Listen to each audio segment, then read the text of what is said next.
Hello मेरे प्यारे विद्यार्थियों, आप सबका स्वागत है विद्युत रसायन के इस नेक्स्ट वीडियो में।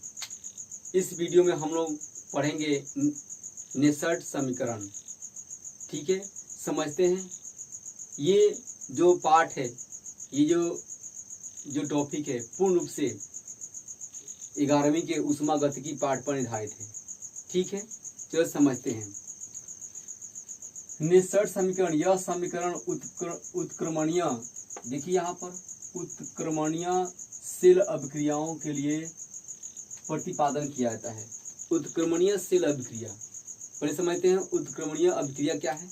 वैसी अभिक्रिया जिसमें प्रतिफल से उत्पादक और उत्पादक से प्रतिफल दोनों प्राप्त किए जा सकते हैं, उसे बोलते हैं उत्क्रमणीय अभिक्रिया। ठीक है, चलिए समझते हैं। माना कि एक सेल में उत्क्रमणीय अभिक्रिया होती है। ठीक है, मान लें कि एक सेल में, कोई सेल है, उसमें क्या होती है? उत्क्रमणीय अभिक्रिया होती है। ठीक है, कैसे? तो यहाँ पर अगर मान लीजिए ए बड़ा ए प्लस छोटा बी प्लस बड़ा बी एरो, सी बड़ा सी प्लस छोटा डी और बड़ा डी, ये कोई अभिक्रिया है। कैसे समझते हैं? देखिए, इसको थोड़ा समझने के लिए हम लोग एक सूत्र लिखते हैं। जैसे अगर हम आपको लिख दें यहाँ पर कि N2 plus H2 arrow NH3, यहाँ 2 यहाँ 3 बैलेंस हो गया। तो देखिए यहाँ पर ये हमारा हो गया A, और यहाँ जो रहेगा 1 हो गया छोटा है। ये हो गया हमारा B, यहाँ जो रहेगा तीनों छोटा B है। यहाँ हो गया C बड़ा C, ये हो गया हमारा का छोटा C। अभी आगे जो है यहाँ प्लस में कोई हो सकता है तो D होगा। ठीक है, चलिए, आपको मैं जानता हूँ ये समझ में आया होगा, तो इसको मिटा दे रहे हैं। तो हमारा Q बराबर होता है, Q एक कांस्टेंट है, तो बराबर होता है उत्पादक यानी C का घात C और यहाँ पर D का घात D अब बटा A का घात A और D यहाँ पर B का घात B। ठीक है, चलिए अब समझते हैं ऊष्मागतिकी से। ऊष्मागतिकी से होता है हमारा डेल्टा G बराबर क्या होता है? देखिए यहाँ पर होता है कि डेल्टा G बराबर delta G not plus RTln Q। चलिए समझते हैं ये क्या क्या होते हैं। चलिए यहाँ देखिए, डेल्टा G बराबर होता है गिब्स ऊर्जा,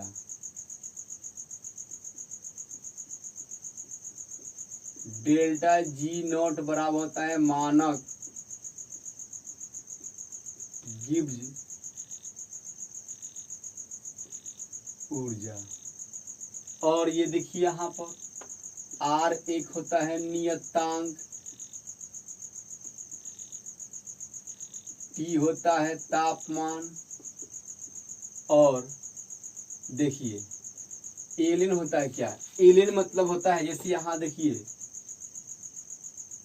Ln बराबर होता है, समझिए बात समझा रहे हैं इसको, लॉग बेस E और Q। ठीक है, चलिए फिर होता है हमारा डेल्टा G बराबर होता है minus NF E cell naught, और डेल्टा G नॉट बराबर होता है माइनस NF, यहाँ नॉट नहीं होता है, यहाँ नॉट होता है सेल नॉट। अब देखिए N क्या होते हैं, देखते हैं N क्या है। n बराबर होता है स्थानांतरित इलेक्ट्रॉन की संख्या। ये क्या होता है? स्थानांतरित इलेक्ट्रॉन की संख्या। हमने आपको डेनियस से पढ़ाया था, तो उसमें जिंक धातु से 2 इलेक्ट्रॉन निकले थे। तो यहाँ n का मान 2, अगर 3 जाएगा तो 3 होगा, 4 जाएगा तो 4 होगा, ठीक है। और F बराबर होता है फैराड। और जानते हैं 1 फैराड बराबर होता है, बहुत ही इंपॉर्टेंट है यह, 96,500 कूलम। 96,500 कूलम होता है। इसको याद कर लीजिए कि ये बराबर होता है 1 फैराड बराबर होता है 96,500 कूलम। चलिए, अगर इसकी बात करें डेल्टा जी के बारे में, तो अगर देखिए यहाँ पर नोट में देखिए, अगर डेल्टा जी यानी कि गिब्स ऊर्जा का मान 3 तरह से आ सकता है, या तो 0 या माइनस या धनात्मक, ठीक है। तो यहाँ अगर डेल्टा जी बराबर 0 आएगा तो होता है साम्य अवस्था। साम्य अवस्था का अर्थ ये हुआ कि उत्क्रमणीय अभिक्रिया होती है, न तो उत्पादक से प्रतिफल की ओर और प्रतिफल से उत्पादक की ओर, यानी मतलब कि अभिकारक से प्रतिफल की ओर और प्रतिफल से अभिकारक किसी की ओर अभिक्रिया नहीं होगी। डेल्टा जी बराबर निगेटिव अगर आएगा तो स्वतः परक्रम, मतलब कि स्वतः परक्रम का अर्थ हुआ कि अभिक्रिया अपने आप होगा, स्वतः होगा, उसमें किसी प्रकार की ऊर्जा की आवश्यकता नहीं होगी। डेल्टा जी बराबर प्लस भी का अर्थ हुआ अस्वतः परक्रम। अस्वतः परक्रम का अर्थ ये हुआ कि उसको अभिक्रिया को कराने के लिए ऊपर से हमको ऊर्जा की आवश्यकता होगी। चलिए, इतना हम लोग समझ गए। अगर इसकी बात करें तो यहाँ पर हमने दिए समीकरण नंबर 1, ये समीकरण नंबर 2, ये समीकरण नंबर 3। अगर ये आपको जानना होगा कि कैसे लिखे हैं, तो ये 11 क्लास का पूर्ण रूप से ये 11 क्लास में ऊष्मागतिकी से लिया गया है। फिलहाल में आपको ये याद करना होगा कि इतना बराबर इतना होता है। चलिए, अब देखते हैं, यहाँ पर करते हैं हम लोग कि समीकरण 1 में 2 और 3 का मान रखने पर, चलिए रखते हैं। तो यहाँ रखेंगे तो क्या आएगा भाई? डेल्टा जी बराबर delta G naught plus R T L N Q. चलिए मान भरते हैं। यहाँ पर डेल्टा जी का मान minus N F E cell बराबर माइनस एन, इसका मान भरिए यहाँ पर minus N F E cell naught plus यहाँ पर R T L N Q.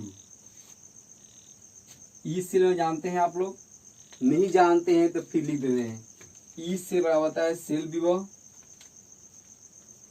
यहाँ पर लिख दे रहे हैं। ई सेल बराबर होता है सेल विभव और ई सेल नॉट बराबर होता है मानक सेल विभव। पहले हम लोग पढ़ चुके हैं, अगर नहीं पढ़ते हैं तो लिख दिए यहाँ पर। चलिए यहाँ कर देंगे सभी पदों में एन एफ से माइनस एन एफ से भाग देने पर हमने क्या करते हैं, इस सभी पदों में एन एफ से क्या करते हैं, भाग दे रहे हैं। इन सभी पदों में एन एफ देखिए यहाँ पर है, माइनस एन एफ यहाँ भी है, यहाँ भी है, सही पदों में भाग देते हैं। देखते हैं क्या आता है। अगर भाग देंगे हम लोग यहाँ पर तो minus N F E cell अब बटा में माइनस एन एफ बराबर माइनस एन एफ यहाँ पर E cell naught plus R T L N Q बटा यहाँ हो जाएगा माइनस एन एफ कटेगा यहाँ पर जी, ये वाला कट जाएगा तो आएगा हमारा एन एफ से एन एफ कटेगा, माइनस से माइनस कटेगा तो ई सेल बराबर ये भी कट जाएगा ई सेल नॉट माइनस यहाँ देखिए प्लस माइनस क्या होगा माइनस आर टी बटा N F L N Q. इसी को बोलते हैं हमारा आ गया, हमारा समीकरण आ गया, इसी को बोला जाता है नेसर्ट समीकरण, नेसर्ट समीकरण। ठीक है, चलिए इसको थोड़ा और आगे डिराइव कर रहे हैं यानी बढ़ा रहे हैं। देखिए क्या होता है, अगर यदि हम यहाँ पर देखिए यदि r बराबर मान भर दे हम 0.0821 T बराबर जानते हैं मानक 298 केल्विन ताप, F बराबर जानते ही हैं F बराबर होता है 96,500। अच्छा चलिए एल क्यू को अगर मान भर दे हम तो हमारा अभी हम यहाँ पर अगर मान लीजिए हम लोग जानते हैं कि लॉग नियम होता है लॉग बेस ई एक्स बराबर होता है 2 अगर हमको बेस ई को 10 में बदलना होता है तो होता है लॉग बेस 10 एक्स को यहाँ 2.303 से गुणा करते हैं। ये वाला याद इम्पोर्टेंट होना चाहिए। तो क्या करेंगे हम लोग इन सभी का यहाँ मान भर देंगे तो क्या आएगा यहाँ देखिए, यहाँ आ जाएगा ई सेल बराबर ई सेल नॉट माइनस, चलिए मान भरिए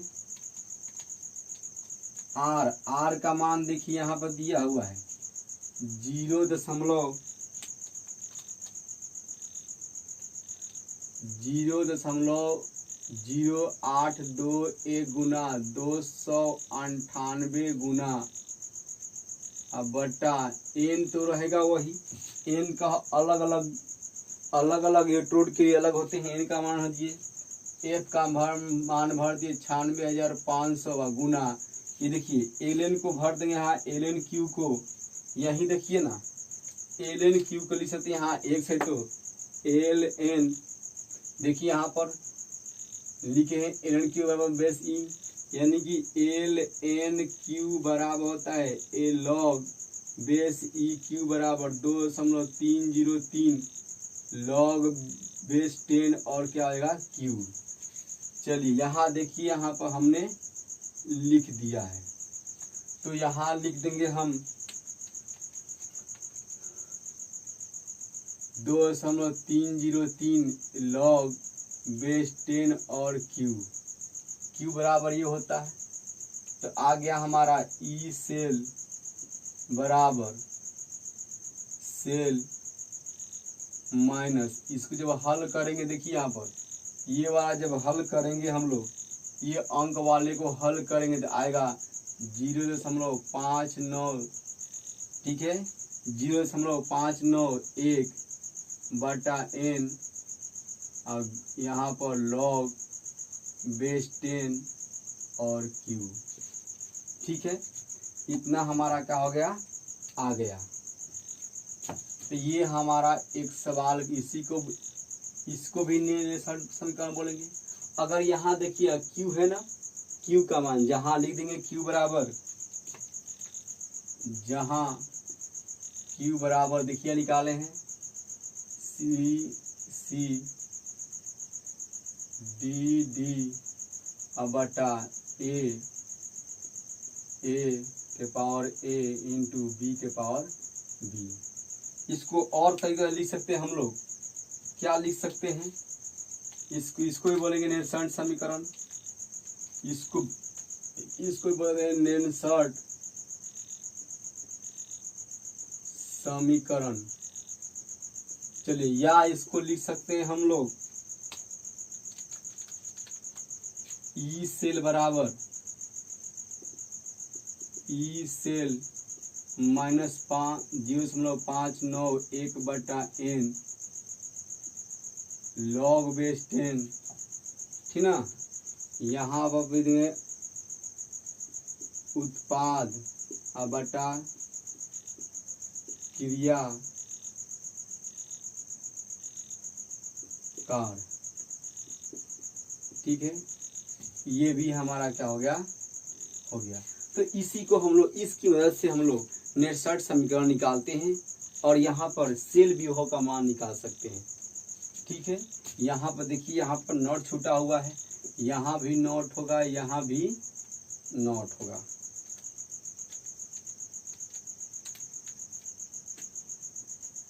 ठीक है। आशा करता हूं कि आपको ये समझ में आया होगा। चलिए इसका एक स्क्रीन कर दीजिए और सबको नोट बनाइए। देखिए सभी लिखे है ना, ये सबको नोट बनाइए, एक कॉपी पर नोट बनाइए।